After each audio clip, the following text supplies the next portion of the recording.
Welcome to the Jungle Scroll. I'm your host, alongside my fantastic co-host. And hello, everyone. We are so glad you're here today because we have an episode that could genuinely change the way you see your life. That's right.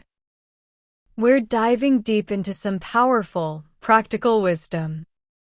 This isn't just theory, it's a toolkit for living a more meaningful life. So grab your coffee, put your phone on silent, and stick with us until the very end. The ideas we're covering today build on each other, and the final payoff is absolutely worth it. There's a sentence written almost 50 years ago. It's arguably one of the most honest and liberating truths ever put to paper. It's just 3 words. 3 words that form the first step on what psychiatrist M. Scott Peck called the road less traveled. The sentence is, life is difficult. And maybe you already know that. Maybe you feel it in your bones when you wake up in the morning. Maybe you see it in the news, in your relationships, in the mirror. For many of us, this truth feels less like a revelation and more like a verdict. A life sentence. We spend so much of our energy fighting it, denying it, complaining about it. We're always trying to find the shortcut, the hack, the easy path where the difficulties finally disappear. We believe, deep down, that life is supposed to be easy, and that its hardships are an aberration, an injustice we must protest. But Peck, in his timeless, unflinching book, offers a radical alternative. He tells us that this great truth, that life is difficult, isn't the end of the journey. It's the beginning.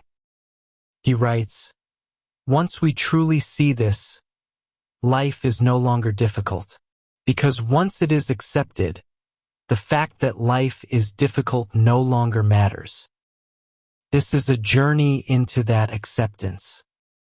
It's an exploration of the tools we need to not just endure life's problems, but to use them as the very instruments of our growth. Life, Peck asserts, is a series of problems. We can either moan about them or solve them. And it is in the process of meeting and solving them that life has its meaning. This isn't a guide to a life without pain. It's a guide to a life of meaningful pain. A guide to the road less traveled. And the first thing we need to pack is a toolkit. A toolkit Peck calls discipline. When you hear the word discipline, what comes to mind? For many of us, it conjures images of punishment, of rigid self-denial, of a joyless existence. But that's not what Peck means at all. He frames discipline not as a cage, but as a set of 4 powerful tools. These are not tools for avoiding suffering, but techniques for suffering successfully. They are the means by which we experience the pain of our problems in a constructive way, so that we can work through them, learn from them, and grow. And his claim is astonishingly bold. Without discipline, we can solve nothing. With only some discipline, we can solve only some problems. With total discipline, we can solve all problems. The first and most fundamental of these tools is called delayed gratification. The concept is deceptively simple. Peck defines it as a process of scheduling the pain and pleasure of life in such a way as to enhance the pleasure by meeting and experiencing the pain first and getting it over with.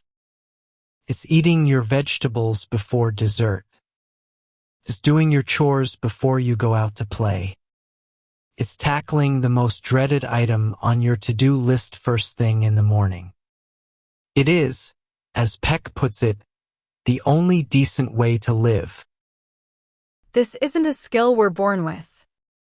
It's learned, and it's most often learned in childhood by watching our parents. If a child sees their parents day in and day out behaving with self-restraint, ordering their own lives, and facing challenges head-on, the child absorbs a deep, unspoken lesson. This is how a functional life is lived. But when this skill isn't learned, it can lead to two profound and lifelong problems. The first is that our problem-solving skills remain underdeveloped. When we constantly avoid the discomfort of a challenge, we never build the mental muscle required to work through frustration. We quit easily, telling ourselves stories like, "I'm just not good at this," when the truth is we simply haven't tolerated the necessary pain of learning. The second problem is a pervasive tendency towards avoidance. We hope our problems will simply go away on their own, a hope that is almost always in vain. Problems, Peck warns, do not go away. They must be worked through, or they remain forever a barrier to our growth. Let's make this real. Imagine a man we'll call Alex. Alex has a big, important report due at work in 2 weeks. He knows it's crucial for his career. But every evening, he comes home from his job, exhausted, and collapses onto the couch. His internal monologue, a voice so many of us might recognize, starts its familiar refrain. "I'm too tired tonight. I deserve a break. I'll be more focused tomorrow. I'll just play a few hours of this video game to unwind." He spends his evenings lost in what experts call hyper-stimulating activities. Endless scrolling on social media, binge-watching a series, leveling up in a game. He thinks these things bring him joy, a release from the pressures of the day. But it's a false joy. It's tainted. As he plays, a part of his mind is always aware of the looming report. A low hum of anxiety runs beneath the surface of his fun. This is the core of procrastination. It's not just laziness. Peck would argue it's a form of instant gratification. Alex is choosing the immediate pleasure of avoiding the pain and difficulty of the report. He's gratifying his desire to escape discomfort. The result? The deadline gets closer, the anxiety grows louder, and the eventual work is rushed and frantic. The pleasure he sought becomes the very source of his stress. Now, imagine Alex tries an experiment. He's heard about this idea of delaying gratification, and one night, he decides to put it to the test. He makes a deal with himself, 1 hour. Just 1 focused hour on the report, and then he can play his game. The first 15 minutes are agony. His mind rebels. Every distraction seems monumental. This is what Peck calls legitimate suffering, the real, unavoidable pain of confronting a problem head-on. But Alex persists. He pushes through the discomfort. And after the hour is up, something remarkable happens. He sits down to his video game, and for the first time in weeks, the pleasure is pure. It's clean. The hum of anxiety is gone.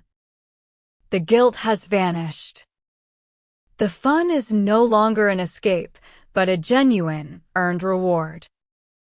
By experiencing the pain first, he has, as Peck predicted, enhanced the pleasure that followed. Over time, Alex starts to apply this to other areas of his life. He goes to the gym before settling in to watch a movie. He has the difficult conversation with his partner before letting the issue fester. He realizes that the joy he was chasing before was a cheap imitation, a way to numb the pain of his own avoidance. He learns that delaying gratification isn't about self-denial. It's about self-respect. It's about making a choice that his future self will thank him for, prioritizing the person he wants to become tomorrow over the comfort he craves today. But what if the struggle runs deeper? What if, no matter how hard you try, you just can't seem to make that choice? Peck suggests we look at the foundation beneath this tool. The ability to delay gratification isn't just about willpower. It's built on something more fundamental: self-worth. Peck calls valuing oneself the cornerstone of self-discipline. And he gives us a powerful causal chain to understand why. He writes, "Until you value yourself, you won't value your time. Until you value your time, you will not do anything with it." Think about that. If you don't, on a deep level, believe you are valuable, then your time holds no value. And if your time is worthless, why would you invest it in the painful, difficult, upfront work of solving problems? Why suffer now for a future you don't believe is worth the investment? You wouldn't. You would choose the immediate comfort of escape every single time. So if you find yourself stuck in a cycle of procrastination, the question to ask isn't just, "Why am I so lazy?" A more profound question might be, "Am I acting out a belief that my future self isn't worth this present discomfort?" The answer may lead you to the very root of the problem. Once we've learned to face our problems in a timely manner, we need the second tool in our kit: accepting responsibility. The rule here is as stark and as simple as the first. Peck states, we must accept responsibility for a problem before we can solve it. We cannot solve a problem by blaming our parents, our boss, our society, or our fate. We cannot solve it by hoping someone else will notice and fix it for us. The process of healing and growth can only begin with the words, "This is my problem, and it's up to me to solve it." This seems obvious, yet it is a step that countless people spend their entire lives trying to avoid. To help us see where we stand, Peck presents a brilliant and useful spectrum of responsibility, defined by two opposite extremes. On one end, you have what he calls the neurotic. Neurotics feel responsible for too much. They automatically assume that they are at fault for every conflict or failure. If a project fails, it's their fault. If a relationship ends, it's their fault. This crushing weight of misplaced responsibility leads them to become anxious, to avoid commitment, and to develop codependent relationships. In short, as Peck notes, neurotics make themselves miserable. On the other end of the spectrum is the person with a character disorder. These individuals feel responsible for too little. When they come into conflict with the world, they automatically assume the world is at fault. Their speech is littered with phrases like, "I can't," "I couldn't," "I had to," and "I was forced to." This language reveals a self-image of a person with no real power of choice, a victim whose life is directed entirely by external forces beyond their control. They blame others for their problems, and because they never accept responsibility, their problems persist and their own growth stagnates. While neurotics make themselves miserable, Peck observes that people with character disorders make everyone else miserable. So take a moment and listen to the voices in your own head. When things go wrong, which one is louder? The neurotic voice that whispers, "It's all my fault"? Or the character-disordered voice that shouts, "It's never my fault"? Finding the healthy balance between these two extremes is the essence of this discipline. Let's see this in action. Imagine a woman named Maria, a project manager on a team that has just missed a crucial deadline. The client is upset and the pressure is high. How Maria handles this moment depends entirely on her willingness to use this tool. First, let's imagine Maria on the path of blame, the path of the character-disordered tendency. Her internal monologue is a flurry of finger-pointing. This isn't on me, she thinks. John from the marketing department was 3 days late with his data. And my boss, she never gave me the resources I asked for. Her instructions were vague from the start. In the team meeting, she deflects. She subtly, or not so subtly, shifts the blame onto John, onto her boss, onto the unrealistic timeline. She might even see herself as the victim in this situation. The result? A culture of blame takes root. Trust erodes. Team members become defensive, focused on protecting themselves rather than solving the problem. The core issues that led to the delay are never addressed, and the problem is likely to happen again. Now, let's rewind and watch Maria walk the path of ownership, the road less traveled. Before the meeting, she takes time for honest self-reflection. She acknowledges the external challenges, yes, but she focuses on her own role. Okay, she says to herself, John was late, but I could have followed up with him earlier instead of just waiting. My boss's instructions were a bit vague, but I could have asked for clarification instead of just making assumptions. She accepts her part of the responsibility. In the meeting, her tone is completely different. She begins by saying, Look, I know we all faced some real challenges on this project, but I want to take ownership for my part in this outcome. I should have communicated more proactively about the potential delays, and I should have sought more clarity on the requirements. Here's what I've learned, and here's what I will personally do differently to ensure this doesn't happen again. Notice the shift. Her statement doesn't invite blame. It dissolves it. Creates psychological safety. It moves the team's focus from the past to the future, from finger-pointing to problem-solving. By accepting her own responsibility, she empowers the entire team to do the same. This choice between blame and responsibility reveals a profound paradox about freedom.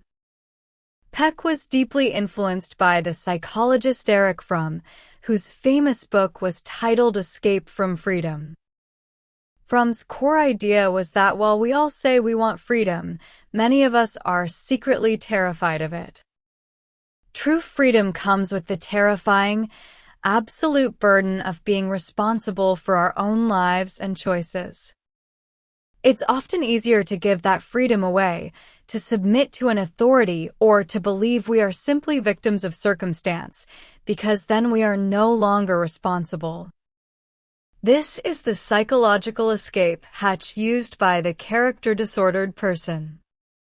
The language of I can't and I had to is the language of someone who has surrendered their freedom to avoid the pain of responsibility.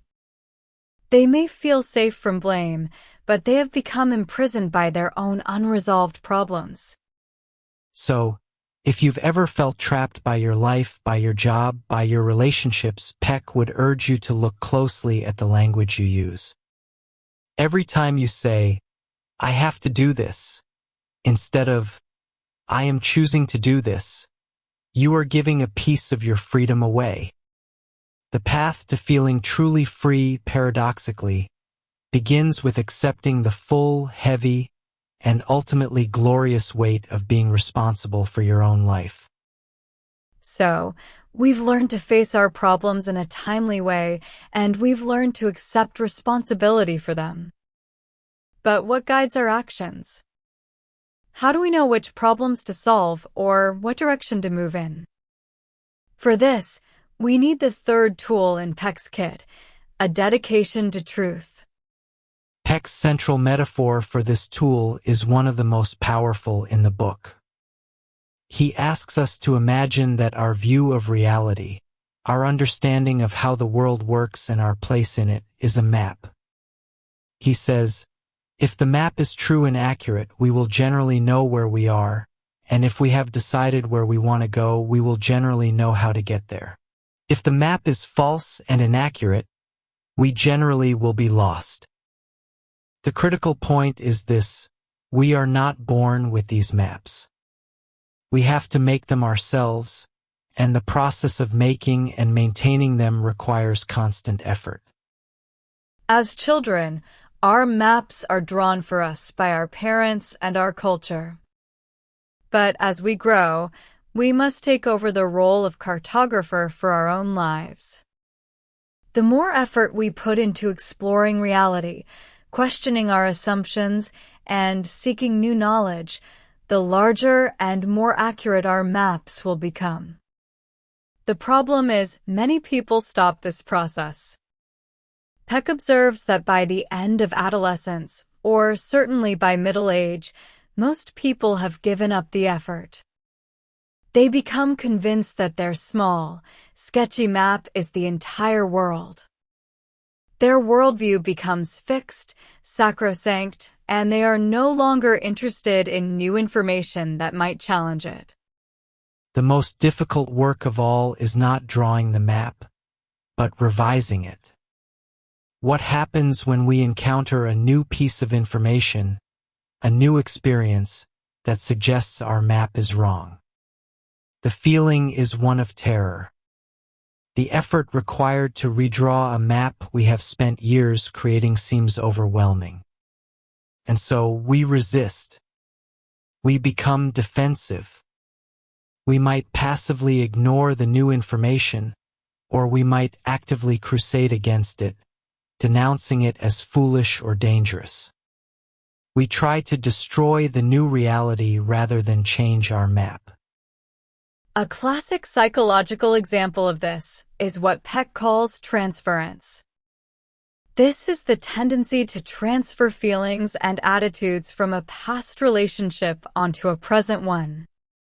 For instance, if you had a critical and untrustworthy parent, you might superimpose that map onto your relationship with your boss. You might assume they are also critical and untrustworthy, regardless of their actual behavior. You are trying to navigate a new territory with an old, outdated map. Much of psychotherapy, Peck notes, is simply the painful process of helping people revise these outdated maps. To do this work, to revise our maps in the face of painful new truths, requires an absolute dedication to truth. A commitment to valuing reality more than we value our own comfort.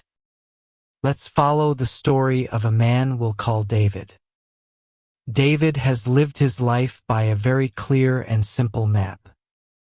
The map says, if I work hard, am a good provider, and remain a loyal husband, I will have a secure and happy family life. This map has guided him for 20 years. It is his reality. Then, one day, a cataclysmic event occurs. His wife tells him she is unhappy and wants to leave. This isn't just a sad event for David. It is a fundamental crisis of reality. The territory has changed, and his map is now useless. It has led him directly off a cliff. The new information, "My wife is leaving me," shatters his entire worldview. His first instinct is to resist, to desperately try and preserve the old map. He blames her. She's being selfish and irrational. He blames society. Marriage just doesn't mean anything to people anymore. He blames himself in a total, neurotic way. I am a complete and utter failure. All of these are attempts to avoid the terrifying and painful truth. His map was wrong. It was too simple.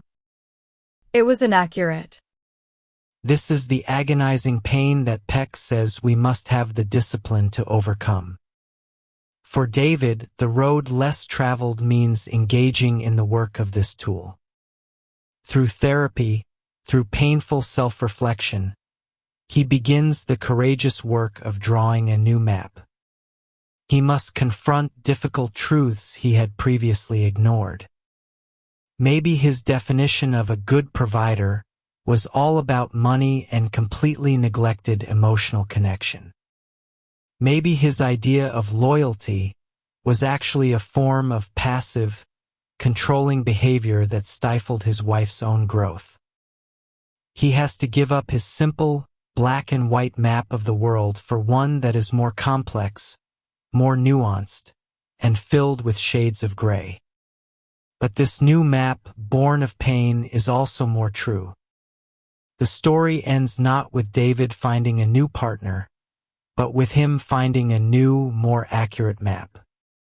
For the first time in a long time, he is no longer lost. He knows where he is. This brings us to one of Peck's most compassionate and revolutionary ideas. What about the intense emotional pain that comes with a life crisis like David's? The feelings of being lost, of despair, of anxiety, of depression. Our culture often treats these feelings as a malfunction, a chemical imbalance, something to be medicated away or fixed as quickly as possible. Peck suggests the exact opposite. He argues for the healthiness of depression. This emotional pain is not a sickness. It is a healthy and necessary signal that our map of reality is dangerously out of date. Think about it. If your map leads you to drive your car off a cliff, the feeling of falling, the terror, the panic, the despair is not the problem. It is a life-saving signal screaming at you that the map is wrong. The pain is the messenger. Peck would call it legitimate suffering. So, what if that feeling of being lost, that depression or anxiety you've been trying to numb or fight, isn't your enemy? What if it's a call from deep within you? A call to stop, to be still, and to begin the courageous work of looking at your map. Of finding where it no longer reflects the territory of your life, and starting the difficult process of drawing a new one. We have now arrived at the fourth and final tool of discipline, balancing. This is the most sophisticated and challenging tool in the kit. It is the discipline that gives us flexibility, the ability to make nuanced judgments, and it is built upon the difficult but essential art of giving up. Balancing is the capacity to manage the endless conflicting needs, goals, and feelings that make up a human life. It's the wisdom to know when to be angry and when to be calm, when to be firm and when to be flexible, when to be truthful and when to be kind. It requires us to hold two opposing ideas in our minds at the same time without collapsing into simple, absolute answers.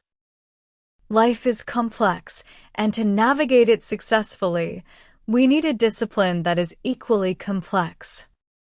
The very essence of balancing, Peck argues, is renunciation, or the act of giving up. To achieve a higher goal, we must consciously and often painfully give up something of a lower order. This isn't about grand sacrifices. It happens in the small moments of everyday life. Peck shares a personal story of playing a game with his young daughter. He, being competitive, was determined to finish and win the game, even though it was late and his daughter was tired and just wanted to spend time with him. His obsession with winning led to an argument and sour feelings. To restore the relationship, he had to balance. He had to give up a piece of his competitiveness, his need to win, for the higher value of a loving connection with his child. This act of giving up, however, requires a mature and healthy ego. As Peck wisely notes, you must have something in order to give it up. You cannot give up anything you have not already gotten. You cannot give up the need to win if you have never developed the confidence to win in the first place. You must forge an identity before you can let go of it. You must develop a strong and healthy ego before you can transcend it. There are no shortcuts to sainthood. We cannot skip the difficult steps of building a self before we can practice the art of giving it up. Let's explore this with a story that is deeply familiar in our modern world: the struggle for work-life balance. Let's meet Sarah. Sarah is a talented and ambitious professional who holds two core values very deeply. The first is excellence. She is driven to achieve, to master her craft, and to make a significant impact in her career. Her second core value is presence. She wants to be a fully engaged and connected mother and partner, to be there for the small, irreplaceable moments of her family's life. For a long time, Sarah tries to have it all. But inevitably, these two powerful values come into direct conflict. A major promotion is on the line at work, a chance to achieve a new level of excellence. But it requires her to work late every night for a month, meaning she will miss family dinners, bedtime stories, and the quiet connection of the evenings. There is no easy, painless, win-win solution here. This is where the discipline of balancing comes in. Sarah doesn't just impulsively choose one value over the other. She engages in the difficult work. First, she accepts responsibility for the choice. It's her ambition and her values that have created this conflict, not just her boss's demands. Second, she is dedicated to the truth about the real costs of each path. She doesn't pretend she can do both perfectly. She knows something has to give. Third, she delays gratification by resisting the urge to either quit her job impulsively or to simply ignore her family's needs. Instead, she sits with the discomfort of the conflict. And then, she performs the central act of balancing, renunciation. She realizes she must consciously give something up. She cannot have 100% of both values at the same time. So, she seeks a compromise. She negotiates at work, perhaps agreeing to work late 3 nights a week instead of 5. In doing so, she gives up the fantasy of the perfect employee who is always available. She renounces a small piece of her ambition for excellence. At home, she has a conversation with her family. She gives up the ideal of being the mother who is there for every single bedtime. But in its place, she creates a new, intentional ritual for the nights she is home, making that time even more focused and present. She has balanced her competing values by judiciously giving up a little of each in service of a greater, more integrated whole. Her solution isn't perfect and it isn't painless. But it is mature, it is disciplined, and it is wise. As you can see from Sarah's story, balancing is not just the fourth tool in a list. It is the master discipline that requires and integrates the other 3. In that single, difficult act of balancing her life, Sarah had to delay gratification, accept responsibility, and dedicate herself to the truth of her situation. Peck notes that in a single disciplined act, we often use all 4 techniques at once, so intertwined that they become indistinguishable. The 4 tools of discipline are not separate items in a kit. They are a system. Delaying gratification gives you the space to think. Accepting responsibility gives you the power to act. Dedication to truth gives you the clarity to see. And balancing is the art of using that space, power, and clarity to make wise, conscious choices in the face of life's relentless difficulty. But what powers this entire system? What gives us the strength, the energy, the will to even pick up these difficult tools in the first place? Peck's answer is simple, profound, and it is the subject of the next part of our journey. The answer is love. If discipline is the set of tools we need to navigate the difficult road of life, then love is the fuel. It is the energy, the motivation, the will that makes the effort of discipline possible. But just as we began our discussion of discipline by clearing away misconceptions, we must do the same for love. And Peck starts by dismantling the most powerful and pervasive myth in our culture, the myth of romantic love. He makes a radical claim. The experience of falling in love, he says, is not real love. It's a deception. A beautiful, exhilarating, and often necessary deception, but a deception nonetheless. What is happening psychologically when we fall in love? Peck explains it as a temporary and partial collapse of our ego boundaries. Our ego is our sense of self, the I that feels separate from the rest of the world. This separateness is the source of our deepest loneliness. When we fall in love, the walls of that ego suddenly crumble, and we merge our identity with another person. The I becomes a we, and for a brief, ecstatic period, our loneliness is cured. We feel whole, complete, arrived. But this state, Peck insists, is an illusion. And it is always temporary. It is not an act of will or a conscious choice. We don't decide to fall in love. It happens to us. He suggests it is a genetically programmed trick, a mechanism designed by our biology to ensure the propagation of the species by getting us to pair up and bond. It is also effortless. It requires no discipline, no work. It is a state of passive bliss, not active loving. The problem is that this state cannot last.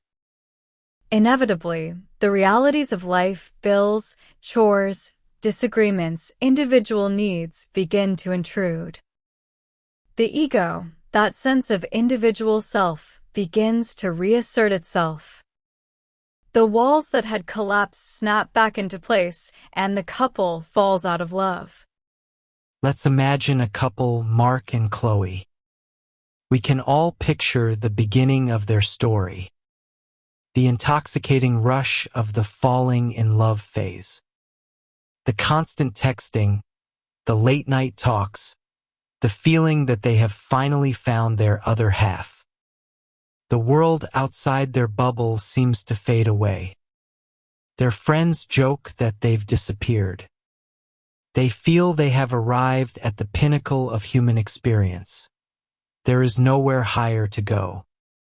But then, slowly, imperceptibly at first, the magic begins to fade. The first real argument about money sends a shockwave through their bliss. Mark's habit of leaving his socks on the floor, once an endearing quirk, now becomes a source of genuine annoyance for Chloe. Chloe's need to talk through every feeling, which Mark once saw as a sign of her emotional depth, now feels draining and demanding. A distance begins to grow between them. Their internal monologues are filled with confusion and disappointment. Did I make a mistake? Mark wonders. Maybe we're just not compatible. Chloe thinks, I just don't feel that spark anymore. Where did the love go? They have arrived at the critical juncture Peck describes. The illusion has shattered. they have fallen out of love. And for most people, this is where the story ends. They conclude it wasn't meant to be, and separate, destined to chase that same fleeting high with someone new. But Peck offers a different path. He says this moment of disillusionment is not the end of love. It is the precise moment that real love can finally begin. Before we can understand what that real love is, we have to clear away one more imposter. One that is even more destructive than the myth of romantic love. Peck calls it dependency. He defines it as the inability to experience wholeness or to function adequately without the certainty that one is being actively cared for by another. If falling in love is an illusion of love, dependency is what Peck calls anti-love, a force that looks like connection, but in reality destroys growth. The key distinction is choice. Real love is the free exercise of choice. Dependency is a relationship of necessity. Peck gives us a sentence that is worth memorizing, a benchmark for any healthy relationship. Two people love each other only when they are quite capable of living without each other but choose to live with each other. If you need the other person for your survival, for your happiness, for your very sense of self, you are not choosing them. You are a parasite on them. There is no freedom in that connection. Dependency is fundamentally self-centered. It seeks to receive rather than to give. It nourishes infantilism, the persistence of childish needs and behaviors into adulthood, rather than nurturing growth. It works to trap and constrict people, rather than to liberate them. Peck identifies two sides of this dysfunctional coin. There are passive-dependent people who are so consumed with the quest to be loved that they have no energy left to love. And there are those who need to be caretakers, who seek out dependent people so they can feel powerful and in control. In either case, it is not love. Let's follow the story of a woman named Emily. Emily would describe herself as a deeply loving and caring partner. In her relationship, she is the ultimate caretaker.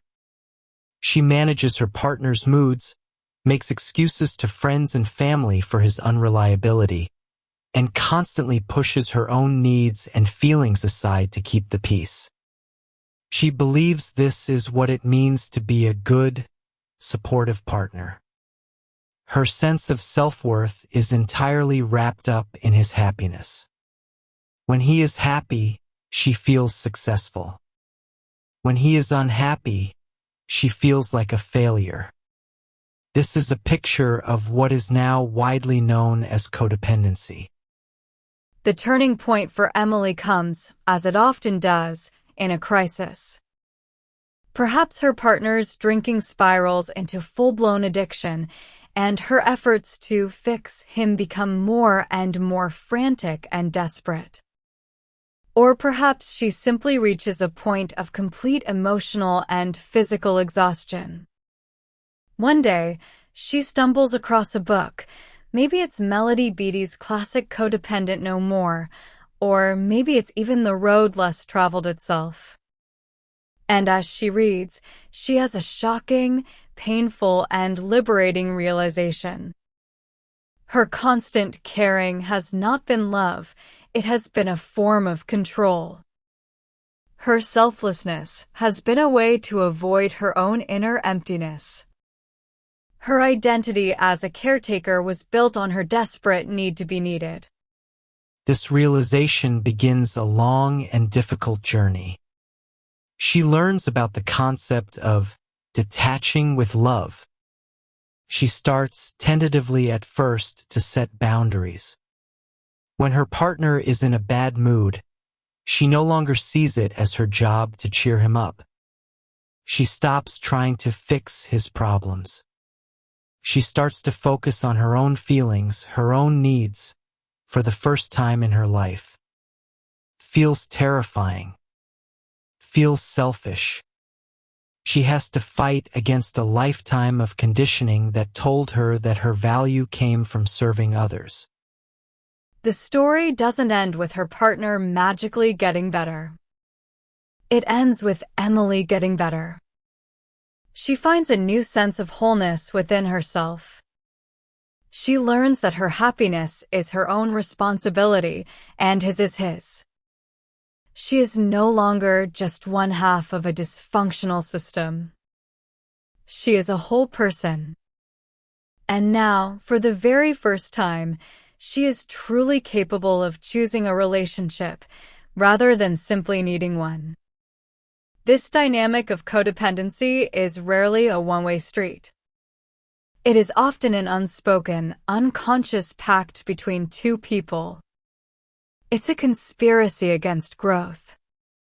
The caretaker gets to feel virtuous, needed, and in control, which allows them to avoid facing their own fears and insecurities. The cared-for person gets to avoid the painful responsibility of growing up and facing their own problems. The secret contract reads, "I will not demand that you grow, if you do not demand that I grow." We have cleared the ground. We have torn down the illusions of romantic love and the destructive trap of dependency. We are now ready for Peck's definition of what real, genuine love actually is. It is one of the most important sentences in his book, and it is a definition that can change your life. He writes, "Love is the will to extend oneself for the purpose of nurturing one's own or another's spiritual growth." Let's break that down, because every word is chosen with surgical precision. First, the will. This is the most crucial part. Love is an act of will.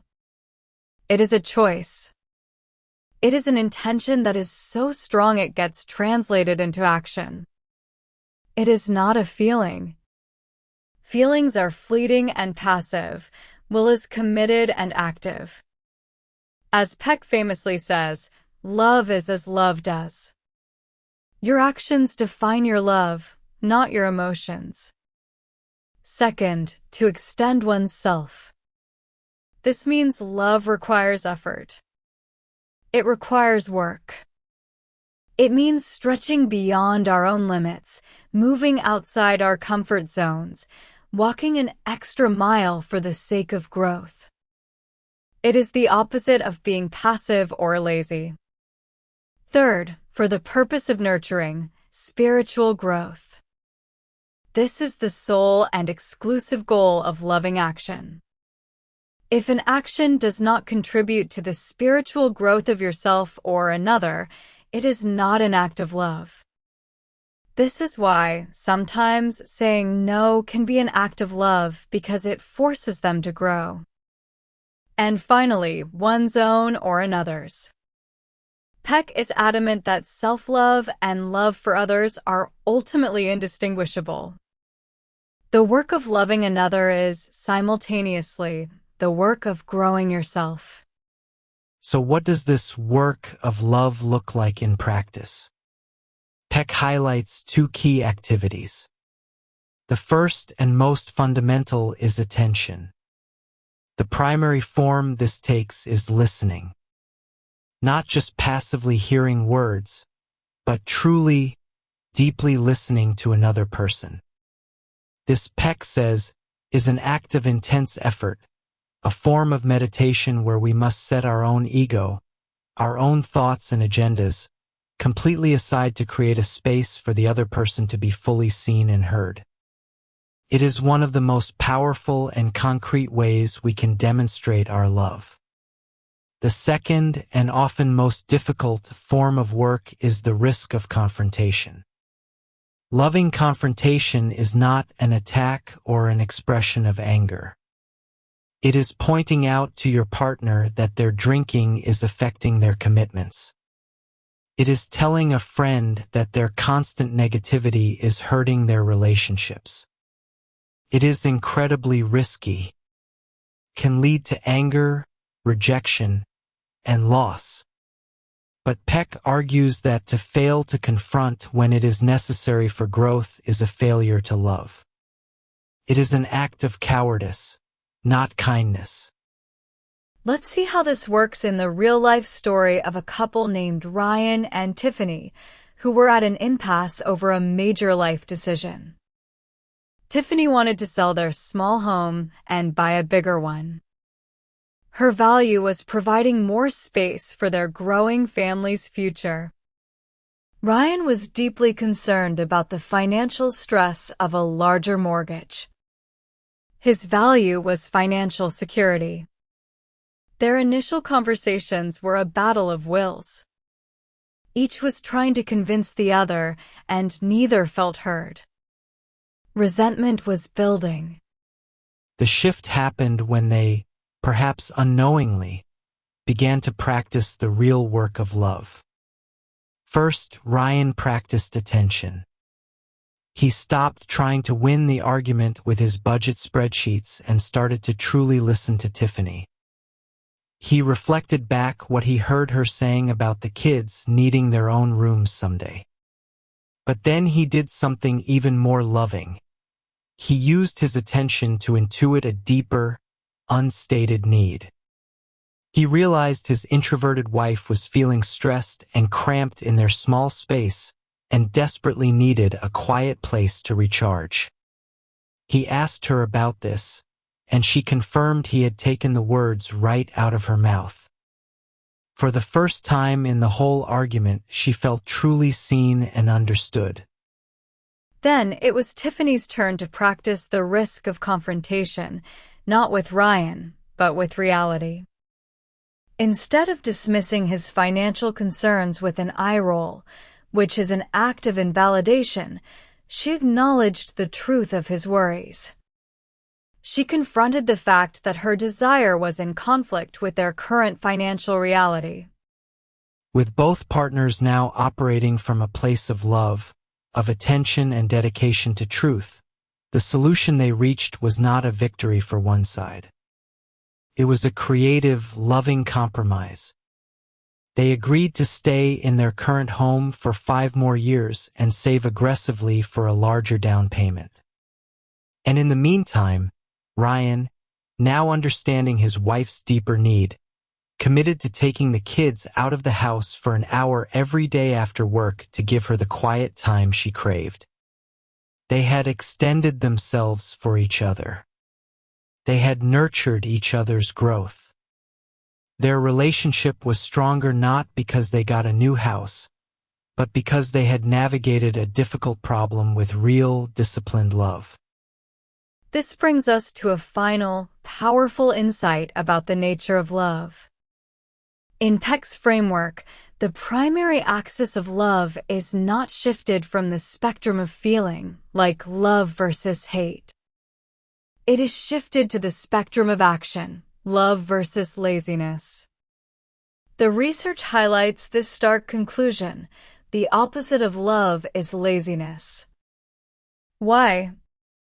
Because love, as we've just defined it, is work. It is effortful. It is extending oneself. Laziness, therefore, is the refusal to do that work. It is the path of least resistance. It's easier to pretend to listen while scrolling on your phone than it is to give someone your full, undivided attention.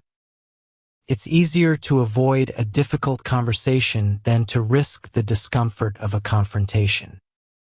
It's easier to fall into a codependent pattern of enabling or being enabled than it is to do the hard, lonely work of becoming a whole and independent person. When you look at it this way, many of our relationship failures are not failures of feeling, but failures of effort. Forgetting a partner's birthday isn't a sign that you don't feel love. It's a failure of the work of attention. Enabling a friend's addiction isn't an act of kindness. It's the laziness of avoiding a necessary confrontation. In this light, perhaps the most loving and transformative question we can ask ourselves is not, do I feel love for this person? But rather, where am I being lazy in this relationship? What is the work of love that I am currently unwilling to do? This question connects love directly back to discipline, revealing that they are not two separate things, but two sides of the very same coin. One is the tool, the other is the will to use it. We have been exploring the intimate landscape of our personal lives, looking at the tools of discipline and the fuel of love. Now, Peck asks us to zoom out, to look at the entire map by which we navigate our existence. He argues that every single one of us has a religion. And by this, he does not necessarily mean a belief in God or membership in a church. He means a fundamental set of beliefs and assumptions about the nature of reality, a worldview that provides a map for the meaning of life. The devout Christian has a religion. The committed atheist has a religion. And Peck controversially asserts the modern scientist has a religion. He specifically calls out what he terms the religion of science. This is not an attack on the scientific method, which he deeply respects.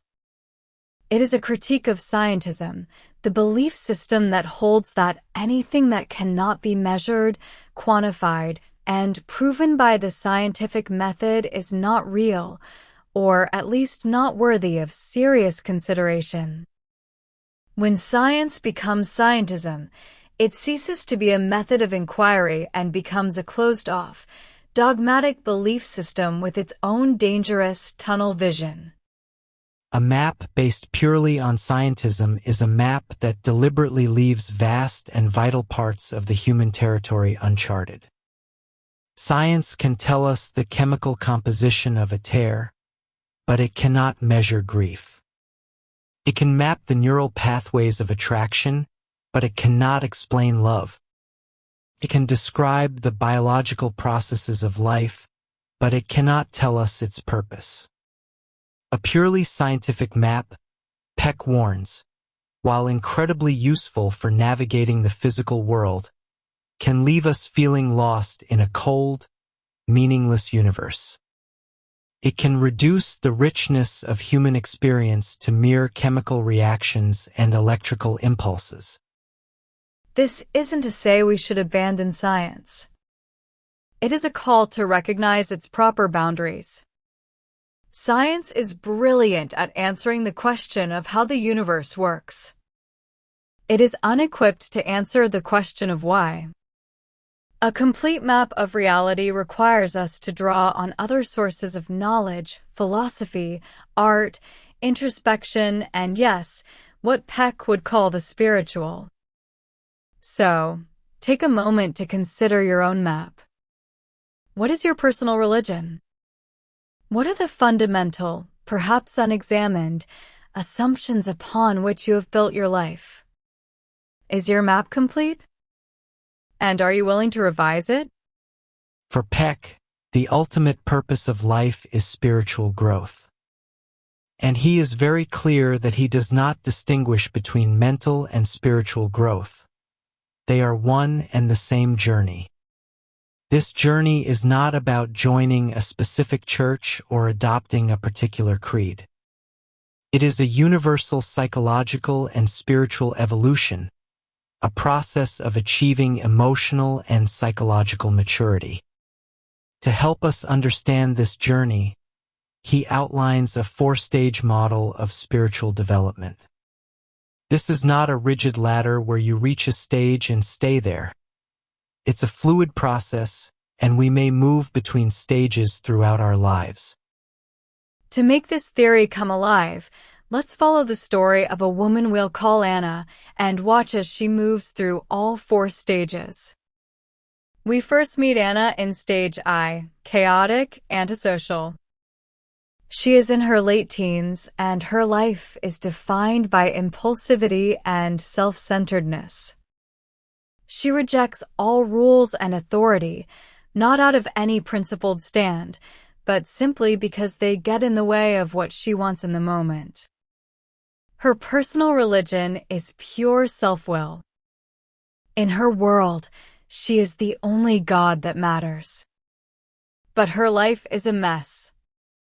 Her relationships are unstable, her choices are self-destructive, and she leaves a wake of chaos behind her. She is fundamentally unprincipled and unloving because she is not yet willing to submit to anything larger than her own immediate desires. Then a crisis hits. It could be a failed relationship, a legal problem, or simply the profound emptiness of her chaotic existence. Anna hits a bottom. And in that desperation, she enters stage 2, formal, institutional. She finds a community that offers her what she desperately needs: structure, rules, and a sense of belonging. This could be a traditional church, a 12-step program, a strict political movement, or even the military. She embraces it fully. The clear, black and white rules give her a sense of safety and a pre-made map to follow. For the first time, she feels grounded. Her life begins to have order. This stage is essential. It saves her from the chaos of stage I. But her faith is rigid, dogmatic, and based entirely on an external authority. She believes because the book, the leader, or the institution tells her to believe. She is often judgmental of those outside her group, seeing the world in simplistic terms of us versus them. Years pass. Anna is a pillar of her community. But slowly, nagging questions begin to surface. She starts to notice contradictions in the doctrine. She sees that the leaders of her group are flawed human beings, not perfect saints. A personal tragedy strikes, and the simple answers provided by her belief system suddenly feel hollow and inadequate. This is the beginning of the most painful, courageous, and necessary transition, the move into stage 3, skeptic individual. Anna begins to question everything. This is the journey that many today call deconstruction. She feels an immense sense of guilt, as if she is betraying her community. She may try to suppress her doubts, but eventually, the lid will no longer close. She may leave her community, finding herself once again feeling lost and ungrounded, adrift in a sea of uncertainty. This is the dark night of the soul. But Peck reframes this experience not as a failure of faith, but as a vital and healthy step toward a more mature faith. She is, as he puts it, throwing out the bathwater of secondhand dogma in order to find the baby of her own authentic truth. After a period of wandering in the desert of skepticism, Anna begins the slow, deliberate work of building her own map. She doesn't reject everything from her past, but she integrates the best of what she learned with her own hard-won experience and critical thought. This is her entry into stage 4, mystic, communal. Her spirituality is no longer based on blind faith in an external authority, nor is it based on a purely rational, skeptical rejection of mystery. It is a synthesis of the two. She develops a deep, personal, and mystical sense of connection to others, to nature, and to a reality that is larger than herself. She can see the truth in many different religious and philosophical paths. She embraces paradox, mystery, and uncertainty. She acts not out of fear of punishment or desire for reward, but from a place of deep, internalized love and a desire to serve the growth of the whole community of mankind. She has not just rejected the previous stages. She has transcended and included them, integrating the structure of stage 2 and the critical thinking of stage 3 into a new, more expansive whole. To help us understand this journey, and perhaps our own, let's lay out Peck's 4 stages in a more structured way. First, there's stage 1, chaotic, antisocial. The core characteristic is being impulsive, self-centered, and unprincipled. In real life, this is a rebellious teen breaking rules or an adult who manipulates others without remorse. The core challenge here is to recognize the need for order and submit to an external structure. Next is stage 2, formal, institutional. This is defined by a reliance on external authority, rules, and dogma. This looks like a person finding comfort in a strict group, seeing the world in black and white. The challenge is to risk that security by daring to question the doctrines and think for oneself. Then comes stage 3, skeptic, individual. Here, the person questions authority and relies on their own logic and experience. This could be someone deconstructing their faith or a scientist who rejects anything not empirically provable.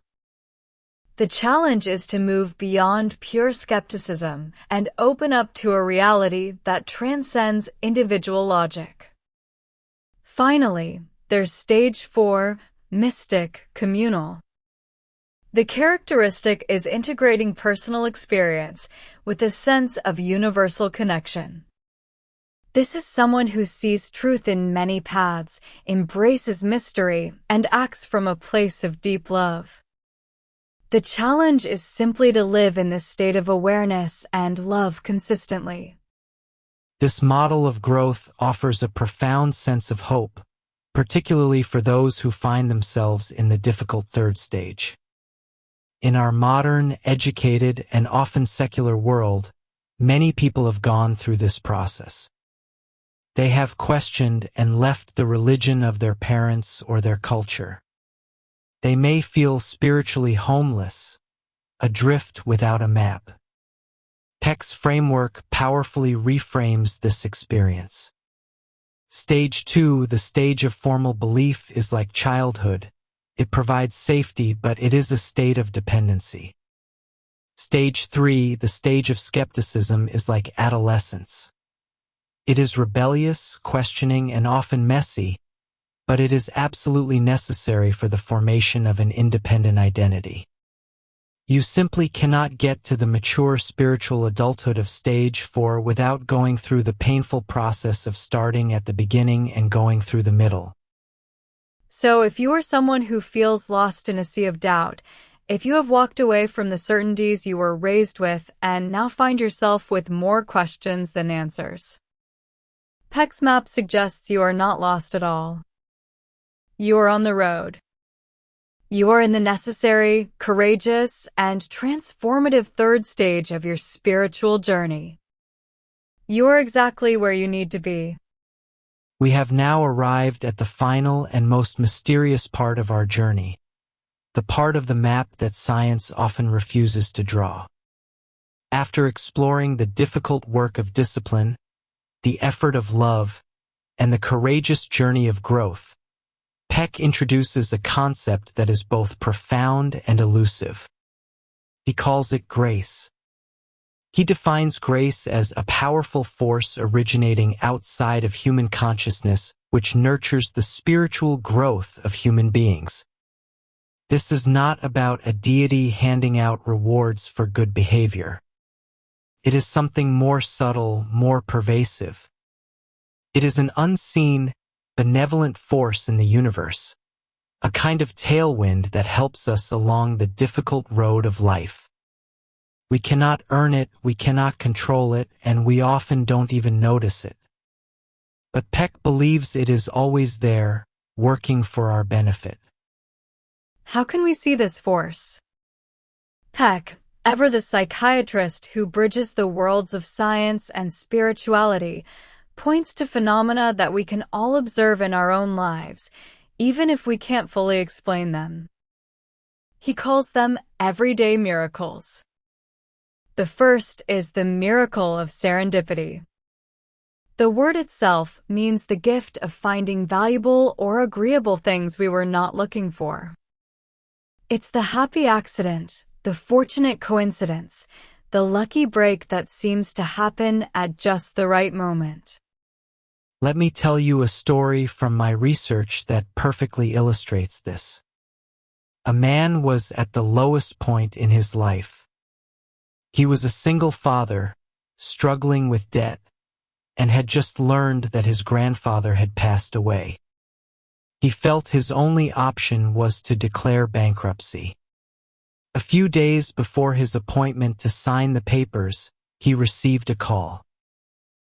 He discovered that his grandfather, unexpectedly, had left him an inheritance.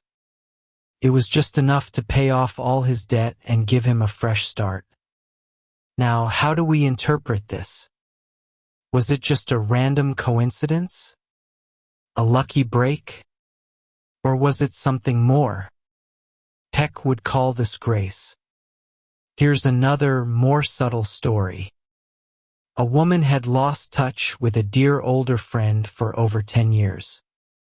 One day, she was shopping in a random thrift store, 50 miles from her home. When she paid for some glass cups, the cashier wrapped them in old newspaper. And there, on the piece of newspaper right in front of her face, was her friend's obituary. The woman described it as a punch, a moment that felt so profoundly meaningful it transcended mere chance. Another way grace manifests is through what Peck calls the miracle of health. This is the body's incredible and often unconscious ability to heal itself, to fight off disease, and to survive against the odds. It's the personal patterns of survival that seem to go beyond mere instinct, the times we've narrowly avoided an accident without even consciously making a decision. What is so powerful about Peck's approach is that he deliberately defines grace in a way that allows for a secular or psychological interpretation. He is not demanding that you believe in a specific God. He, the scientist, is inviting you, the skeptic, to become an empirical observer of your own life. You don't have to believe in a supernatural being to believe in grace. You only have to pay attention. Have you ever had a lucky break? A chance encounter that changed the course of your life? A gut feeling that saved you from making a terrible mistake? Peck asks us to consider the possibility that these are not just random noise in the system. They might be signals. They might be evidence of a force that is actively working for our growth. If grace is a force that exists outside of our normal consciousness, how does it communicate with us? How does it deliver its messages and nudges? Peck's answer is that it works primarily through the unconscious mind. He argues that our unconscious mind is far wiser, deeper, and older than our conscious ego. Our ego is the small, visible tip of a vast psychological iceberg. The unconscious communicates with us through the symbolic language of dreams, through sudden flashes of intuition, through Freudian slips of the tongue where a hidden truth accidentally reveals itself.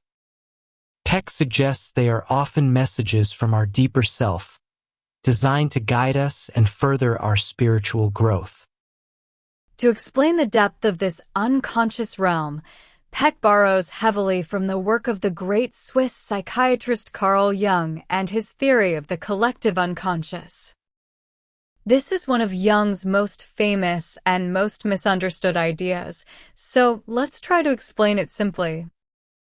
Jung believed that beneath our personal unconscious, the storehouse of our own individual memories and fears, there lies a much deeper layer that is shared by all of humanity. Imagine that in addition to your own personal photo album, you have inherited access to a vast, ancient library of human experience. You didn't create this library, you were born with it.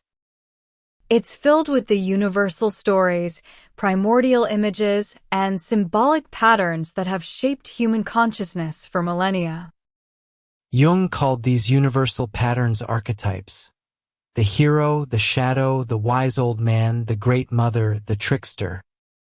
These are the fundamental building blocks of our myths, our fairy tales, our religions, and our dreams. The reason that cultures all over the world, who have never had contact with one another, tell such strikingly similar stories is because Jung believed they are all drawing from the same collective unconscious well. Peck proposes that this collective unconscious is one of the primary channels through which grace speaks to us. It is the source of wisdom that transcends our own limited, individual experience. Let's imagine a story to see how this might work. A woman is wrestling with a major life decision. Let's say she's in a secure, well-paying job that is slowly crushing her soul. Her conscious, rational mind is stuck in an endless loop of fear and logic. She can't make a decision. Then, one night, she has a powerful, vivid dream. In the dream, she is in a beautiful, ornate birdcage made of gold. The door to the cage is unlocked and has been all along. Outside the cage, a wise, kind old woman is simply waiting, smiling at her. She wakes up, and the meaning is instantly, viscerally clear. The dream revealed her deeper reality. She felt trapped, but she held the key to her own freedom, and her own inner wisdom was patiently waiting for her to act. This message, delivered from the depths of her psyche, gives her the clarity and courage to finally make the change. This, Peck would say, is grace in action, working through the mysterious wisdom of the unconscious. We now arrive at the summit of Peck's thought, his grand, unifying theory that ties the entire journey of the road less traveled together. To explain the fundamental nature of reality and our place in it, he turns not to theology but to physics. He uses a powerful scientific metaphor. Grace, he says, is the opposite of entropy. What is entropy? It is the second law of thermodynamics. It states that any closed system will naturally move from a state of order to a state of disorder, from complexity to simplicity, from life to decay and death. A hot cup of coffee will always grow cold. A neat room will always tend toward messiness. It is the universal downward pull toward chaos. Peck takes this physical law and applies it to the spiritual and psychological realm. What is the human equivalent of entropy? He gives it a simple, powerful name: laziness. It is our natural, inborn tendency to take the path of least resistance, to avoid the effort of solving problems, to resist the pain of growth. It is the force within us that pulls us downward, towards stagnation and spiritual decay. In a startling move, Peck even calls this natural laziness the original sin. If laziness is entropy, then what is grace? Grace is the miraculous, anti-entropic force in the universe. It is the force that pushes against the tide of decay. It is the force that drives evolution, constantly creating higher and higher levels of order and complexity out of simple matter. It is the force that nurtures growth, that pulls everything upward, toward greater life and greater consciousness. This single concept connects every part of our journey. It is the key that unlocks the entire book. Think about it. Discipline, the set of 4 tools we began with, is nothing more than our conscious, willed effort to fight against our own internal entropy. It is the work we must do to counteract our natural laziness. Love, as Peck defines it, is the energy and the will that powers that fight.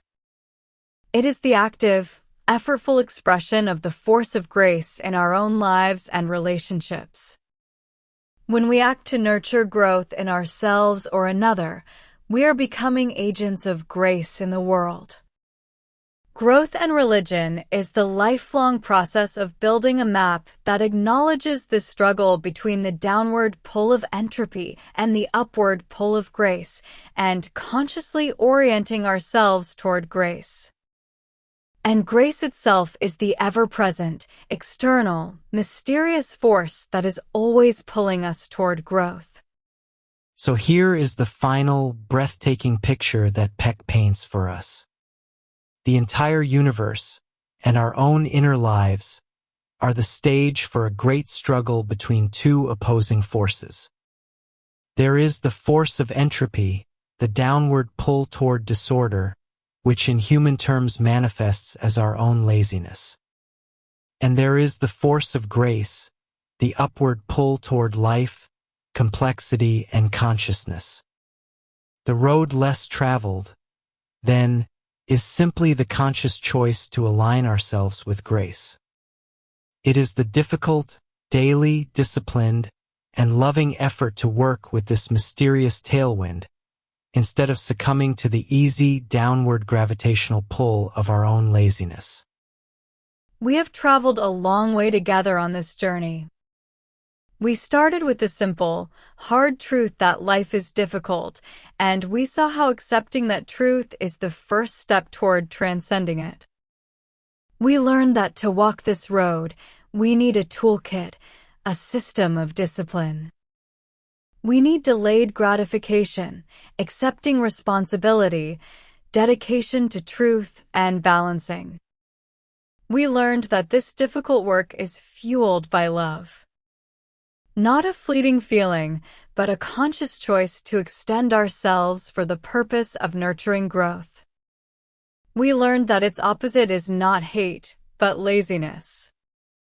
We learned that this journey requires a map, a personal worldview that we must constantly redraw as we grow through the stages of our spiritual lives. And finally, we learned that we are not alone on this road. There is a mysterious tailwind at our backs, a benevolent force called grace, that constantly pulls us upward against the force of entropy toward life. The road less traveled is not a destination you arrive at. There is no final graduation. It is a process. It is a choice you make, not once in a moment of inspiration, but over and over again, every single day, in the small, unglamorous moments of your life. So the question is not, how do I get there? The question is, what is my next step? Right now, as you listen to these words, what is one small, difficult thing that you have been avoiding? A task you've been procrastinating? A conversation you know you need to have? A responsibility you have been trying to shrug off? A painful truth about your life that you have been refusing to face? That is your starting point. That is the beginning of your road. The journey is long, and it is difficult. But it is in the difficulty itself, in the meeting and solving of our problems, that we find our meaning, our growth, and our grace. The road goes on.